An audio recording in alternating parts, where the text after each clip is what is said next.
Good morning. You're watching a remote broadcast of Business World Live. I'm Jes Delos Santos. It's 10 a.m. this Friday in Manila. We're half an hour into the trading day, but first, let's go straight to our top story. The Development Budget Coordination Committee, or DBCC, slashed its GDP outlook after the economy plunged to worst on record in the second quarter. The DBCC now sees GDP plunging by 5.5% this year, deeper than its initial forecast of 2 to 3.4% contraction amid the impact of the pandemic on tourism, trade, and remittances. For 2021, the growth projection was lowered to 6.5 to 7.5% from the initial forecast of 8 to 9%.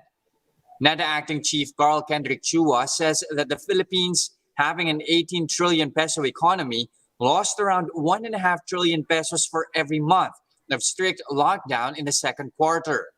The latest GDP forecast already incorporates the effect of the 2-week modified ECQ in Metro Manila until August 18. The revised outlook was announced after the PSA revealed that the country's economic performance slumped 16.5% in the second quarter, its biggest contraction on record based on quarterly figures dating back to 1981. The plunge in local GDP is by far the worst in the region, deeper than Indonesia's 5.3%. Thailand and Malaysia have yet to report their figures, but Bloomberg estimates show Kuala Lumpur likely shrank 8.4%, while Bangkok likely slumped 11.1% in the quarter. Bangko Sentral Governor Ben Jocno says the Philippine economy has seen the worst of COVID-19's impact on the second quarter, but he notes the country is not quote out of the woods yet.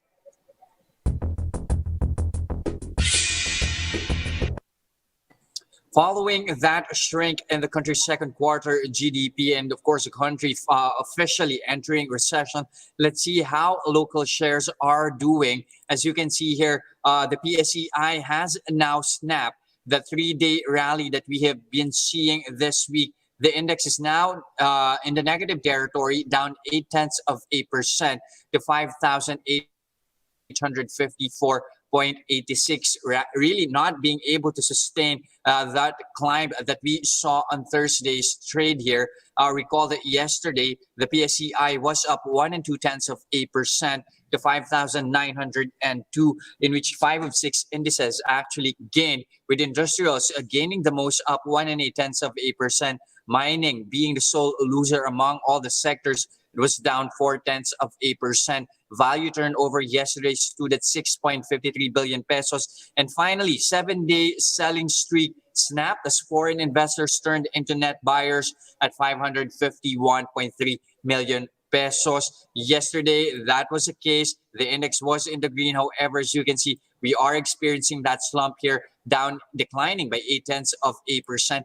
Really, after the Philippines has in a way already surpassed Indonesia when it comes to the number of COVID-19 cases here, as we near the 120,000 mark. Again, the Philippines, perhaps rightfully so now, may be called as a hotspot here for the region here. According to Piper Chaucertan of Stocks Financial, yesterday's rally was pretty much in a way because investors already priced in the negative GDP, and that investors are now looking for cues of economic recovery once MECQ is lifted by August 18. That's after, of course, healthcare workers were given the time out. At the same time, investors might also be taking cues from offshore. According to Luis Lemlingan of Regina Capital, expectations are high that the U.S. will finally reach a stimulus deal, which is meant to bolster or at least support unemployment benefits. In fact, Wall Street indices were up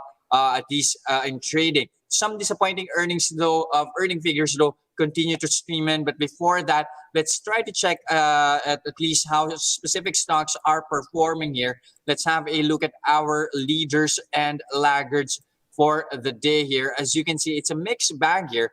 ICTSI is the best performer here, up 2.5%. That's despite them as well are reporting some declines in their profit for the first half of the year. Security Bank, likewise, as you can see here, one of our gainers, up 1 3/10%.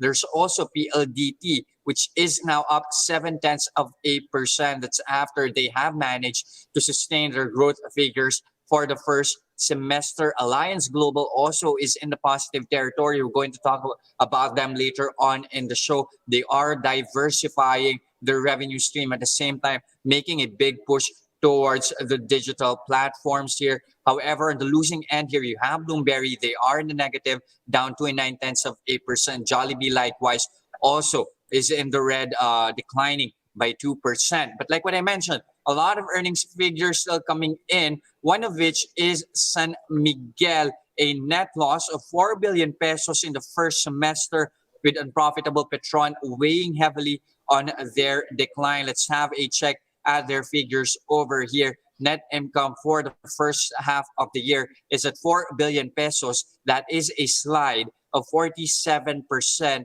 That pretty much reverses their 26 billion peso gain in the first half of 2019, with consolidated revenue sliding by 31% to 352 billion pesos. This is operating income also sank by as much as 74%.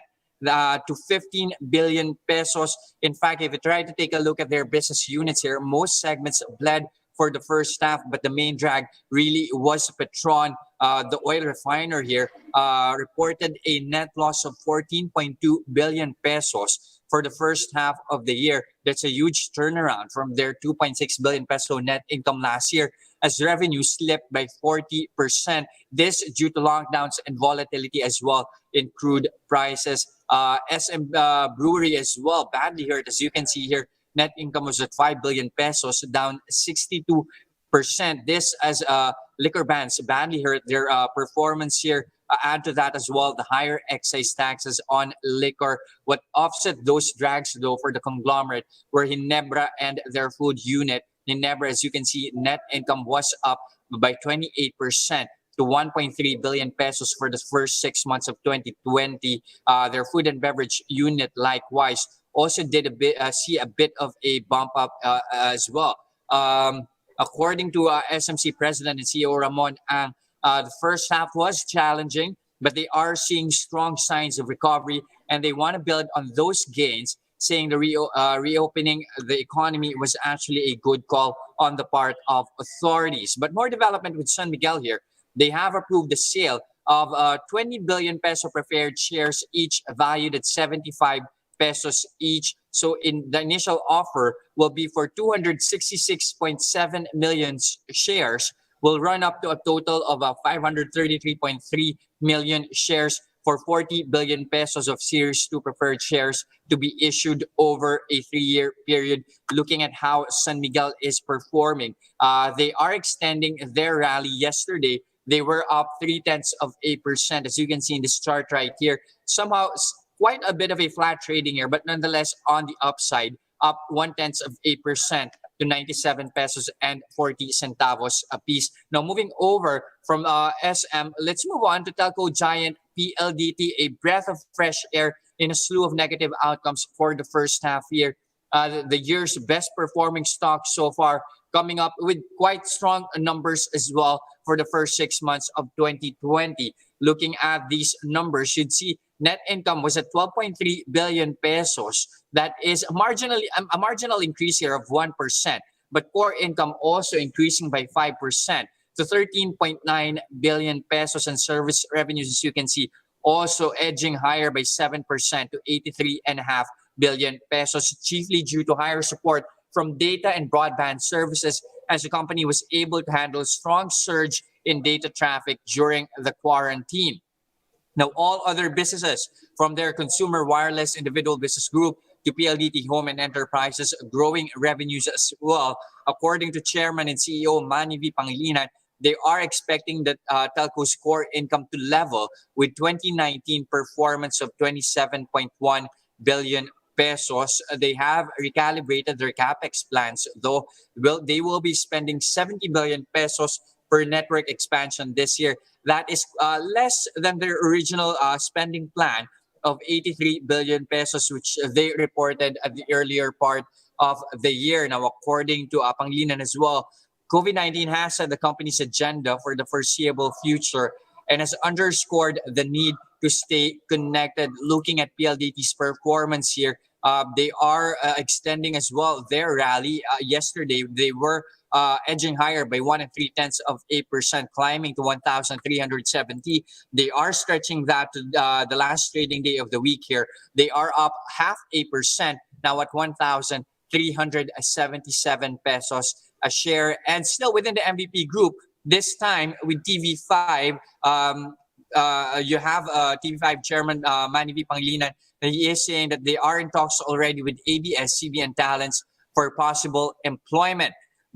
It's not going to be as expensive, according to him, as one would assume, because they are being careful with any contractual arrangements that these talents have with ABS-CBN.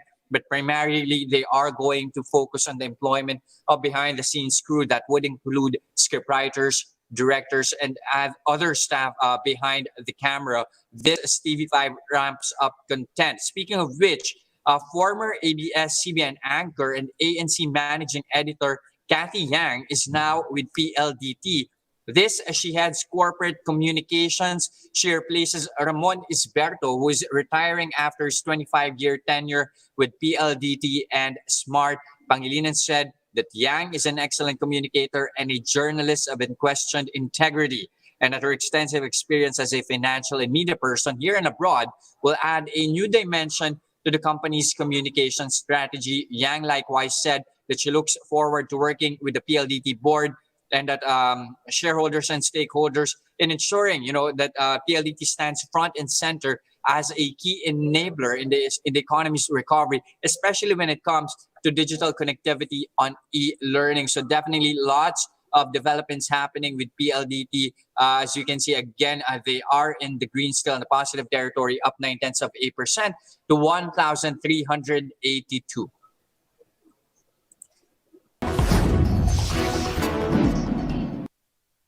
Now, here are other stories we're watching this morning. The government shelved 8 flagship infrastructure projects worth 370 billion pesos and replaced them with 13 projects deemed crucial for post-pandemic recovery. Vince Dizon, presidential advisor for flagship infrastructure projects, says the government is seeking to conserve resources and prioritize projects with high and economic jobs impact. The 56 billion peso Cannon Dam project and the 190 billion pesos Guimaras Negros segment of the Panay Guimaras Negros Bridge were among the flagship projects that were placed in the back burner. Dizon says they will revisit these projects next quarter. Meanwhile, 30 new infrastructure projects will be added to the 92 remaining big-ticket projects under the Build, Build, Build initiative. These are expected to address issues brought to light by the coronavirus pandemic. Out of the 13, 4 are information and tech-related projects, 5 are water projects, 3 are transport projects, and 1 involves the health sector. Dizon says all projects under the revised list will break ground before President Duterte's term ends in 2022. As the pandemic drags on, the government is hoping an aggressive infrastructure push will help the economy rebound strongly next year from this year's recession. Household spending is seen declining close to 8% this year, with COVID-19 expected to continue hampering consumption for the rest of the year. Fitch Solutions says household spending is unlikely to recover to pre-pandemic levels even when lockdown restrictions ease. Senior Asia country risk analyst Michael Langham says willingness to consume will remain low in the coming quarters as families scramble to save now that the labor market is deteriorating and remittances are weakening. He added that spending patterns have been disrupted, with the most affected industries being cosmetics and hospitality. But all hope is not lost. Fitch Solutions says consumption will see a gradual rebound to 5.5% in 2021 as consumers slowly adapt to the new normal. And this from the Philippine Star. The government plans to borrow a record 6 trillion pesos until 2021 as it expects fiscal deficit to widen further amid the coronavirus pandemic. In a press briefing yesterday, Finance Chief Sonny Dominguez says majority of the borrowings would be sourced from domestic lenders. But for 2022, Dominguez says they might lower down the expected debt to just 2.3 trillion pesos. The administration is ramping up lending to bridge the expected budget deficit, which the Development Budget Coordination Committee expects to further widen in the medium term. The DBCC says for 2020, budget shortfall may reach almost 2 trillion pesos or 9.6% of GDP. This is higher than its previous estimate of about 8% in May. The deficit figure was revised as the agency expects revenues to fall deeper due to the pending enactment of the CREATE bill, while disbursements are projected to increase because of the various stimulus packages being pushed in Congress.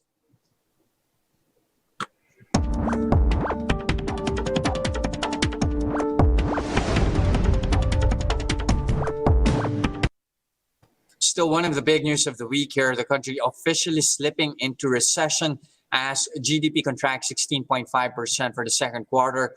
But just how bad was the downfall? Let's discuss that with Economist Nonoy Oplas. He's also a contributor for Business World. Good morning, Sir Nonoy. Great to have you here with us on the show. Yeah, good morning, Jes. All right, sir. Let's start off. Second quarter GDP slumping 16.5%. Your thoughts, could it have been worse, or was this largely within expectations?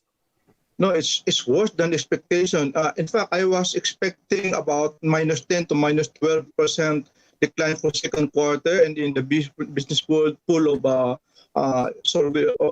economists, they were expecting about -11%, and now we have -16.5%, and so it's really bad, worse than expected.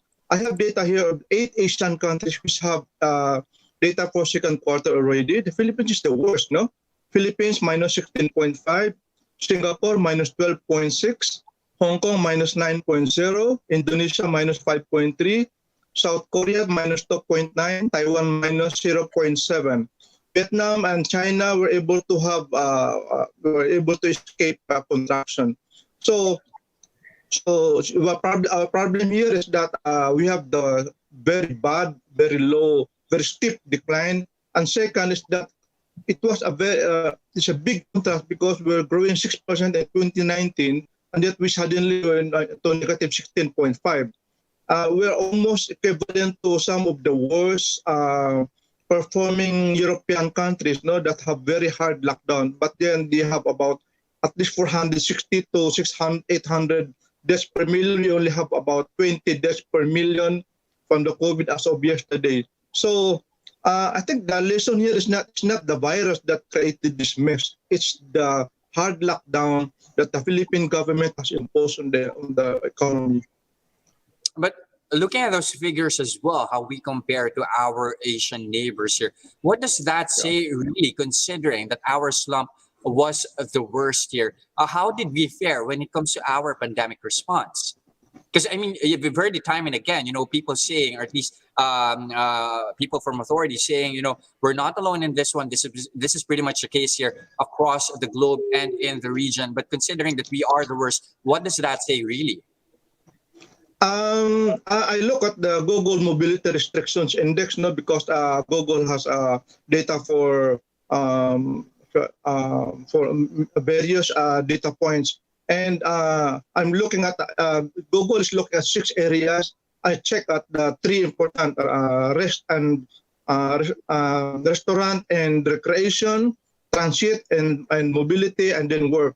As of July 21, the Philippines have -48, -57, -44. This is the worst compared to, say, in Singapore, Indonesia, Malaysia, Thailand, Vietnam. The degree of restrictions imposed by the Philippine government are much, much worse than the degree of restrictions that our neighbors have. So the virus you can say that more or less all countries have been affected by the virus infection, but it's the reaction to the infection or to the pandemic that is very much different. And there is a direct relationship between the degree of restriction by the government, so more than negative 50% compared to the baseline, compared to our neighbors. So more restrictions, more economic contraction. I think that is the main reason there. So would you say in a way, sir, that restrictions or at least the lockdowns were unnecessarily strict to a certain degree? Yeah. yeah, unnecessary, almost dictatorial, no? Closing down, like, I think that if you go back to the data again, of 8 countries there, Sweden has no lockdown, and Sweden in the first quarter was able to escape contraction, and second quarter they contracted only -8% versus Spain with -22%, etc. No? So the Philippine government response to the pandemic is more draconian, more hysterical, and I would say more dictatorial, and that's really the main reason why we have this economic contraction. And I think that while our economic managers are doing their best, I think they're backing at the wrong tree. The problem is not economic management. The problem is really in the severe lockdown that the government has imposed. But how do you balance that with the health aspect of this whole crisis, the need to actually somehow restrict movement so as to somehow curb the spread of the virus, but at the same time balance it with the need to keep the economy going? Actually, that issue of lockdown is still a question of scientific, because I was looking at the literature. I cannot find a really peer-reviewed or article that saying that the lockdown is really based on really sound science. I would look at it as the lockdown is something like 50% political science, 30% military science, and only 20% medical science. Because look at Japan. Japan has no lockdown. All the trains, I mean, the shops, the schools are open. So people have just maintained the social distancing, the basic protocol, frequent washing of hands and wearing masks, etc. But no lockdown. All the shops, most shops and malls and schools and church and gyms are open. They did not lock down. The trains and buses are running. The Philippines is really different. So it's not the response to the pandemic is not so much on the what economic managers would do. It's beyond their control. What is within the control of the Philippine government is really on the degree of lockdown. So would you say that it was lacking in a way, the lockdowns or the restrictions that were made, was in a way lacking when it comes to a comprehensive health plan? Yes. Again, if you look at the data, I think this should send shivers already to the economic managers. No, if you have -16.5% decline in the second quarter, whereas your neighbors like Indonesia only -5.3%, Vietnam they even have a positive 0.4 growth. How come that the same virus hitting Southeast Asia has produced a totally different economic outcome? The reason is not on economic management, how much the central banks have printed money. The reason is really on the degree of lockdown that the governments have imposed. And I think that, and somehow I pity the economic managers, because people might blame them unnecessarily when in fact the problem is beyond the control of the economic managers. But as it stands now, Metro Manila and Mega Manila is already placed under MECQ until August 18. Those regions, of course, with big slices into the economy. How's that going to affect growth for the rest of the year? Or do you think, will that just be a soft patch? Yeah, that will. I think I look again at the Google Mobility Index, no, and as of August 2 versus July 21, it's worse. The restaurant and recreation is down by -55% versus the baseline. Compared on July 21, it's only -47. So I think that while we have a bad or very bad second quarter, I think that we will not. I don't want to be too negative, but I think we'll see again a double-digit contraction by third quarter based on existing data that is available, especially the extension of MECQ until the middle of this month. Given that, do you subscribe to what BSP Governor Ben Jocno did say, that the worst is already behind us, that there's no way to go but up from here on? Yeah, I think that it's understandable for economic managers to send positive and optimistic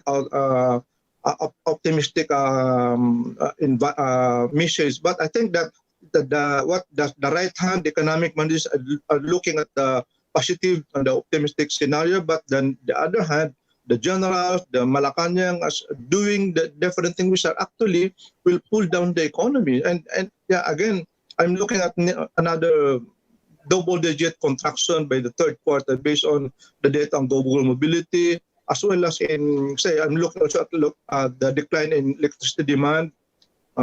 Yeah, it's not good. So what level of growth do you see by the year end, and when do you see recovery happening? For now, Q1 and Q2 is already negative 9%. I think that for the full year, something like minus 6, minus 7%. And when do you see things starting to pick up? Hopefully next year. But I think it's really dependent on how much on when the severe lockdown the government will really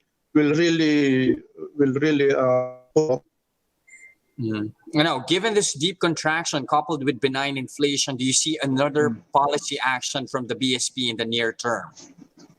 Yeah, maybe they can do that, but as I said that they can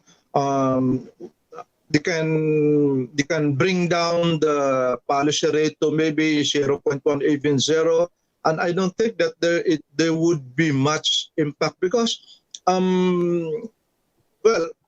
companies are scared to expand, or banks are scared to lend, especially to companies that don't have much exposure, because the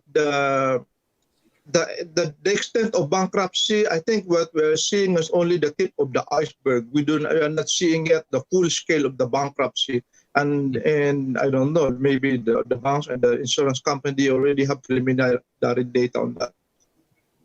Now, also, economic managers are revamping their build program, really heavily banking still on that particular segment for growth here. Is this still the right way to go for you? Yeah, the build, maybe somehow it will help. But if you look at this, the worst affected sectors are tourism, and airlines. So if you're going to have more build, what are you going to do to train the jet pilots into crane operators, or maybe the hotel waiters to become construction workers because they're going to diversify resources? I don't think that's easy. Construction work is construction work. You don't just absorb hotel workers and airline pilots and stewards to become construction workers in your BBB, or electrical and mechanical people in your BBB. So I think that that might send another wrong signal. And I think that while the economic managers are trying to be honest, I think it's Malacanang that is dishonest. All right, and then lastly, sir, you have lawmakers already working on stimulus packages here. At the same time, Bayanihan 2 already being reviewed over in Congress. At the same time, the DBCC approved the 4.5 trillion peso budget ceiling for 2021. Will these be enough to at least help the country, the economy, recover? Well, I think that the public should be scared of another, another spending measure. That would mean next will be tax measures. I think the public should be scared of that. I think that was already a proposal to tax e-commerce, as well as to impose a VAT on Netflix, etc. The online, where people are stuck in their house watching movies, and they will be expanding. I think that's already patikim pa lang yan eh. And I think much more worse tax measures are coming. But for now, the government and the DOF are helpless, but they have to do it because the degree of public debt is so high. I noticed that from 2016 to 2019, there was an increase in public debt stock by about 1.2 trillion pesos in just a span of 3 years. And by January to June, there will be already about 1.2 to 1.5 trillion pesos increase in the span of 6 months. So more borrowings means more taxes. I think the public should be scared of that. All right. Thank you very much for your insights, Sir Nonoy Oplas. Yeah, thank you.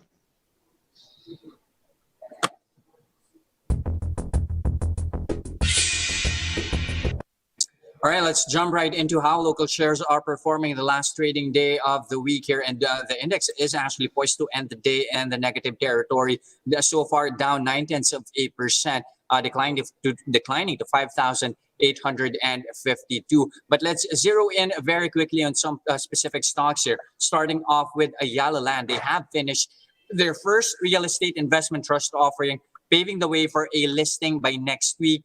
The offer period for the 12.33 billion peso IPO has ended and was 2 times oversubscribed. That's for 556.88 million common shares with an upgrade option of 45.69 million shares. That offering was well received from both international and domestic investors. However, looking at how the stock is performing, the property giant is down by 1.4% to 32 pesos and 35 centavos, pretty much joining the sell-off across the local board. And like what I said earlier, we're going to talk about Alliance Global very quickly here. They are widening their revenue stream, including an enhanced digital strategy. Vice Chairman and CEO Kevin Andrew Tan actually revealed a 5-point recovery strategy. No specifics yet, though, but one thing's clear, they are making that digital push. They have formed their digital subsidiary, Agile Digital Ventures, which would invest in technology startups. That includes a $5 million investment for its own startup brand, Pikaroo, an on-demand lifestyle delivery mobile app that's set to launch on August 18. And the stock, the conglomerate, is extending its climb from yesterday. They are now up 0.9% to 5 pesos and 58 centavos, bucking that sell-off that you are seeing across the local bourse, which is so far down by close to 0.9%. And that's a first look into the business day this Friday, August 7, 2020. Catch us again Monday next week at 10 a.m. I am Jes Delos Santos, and we are One News.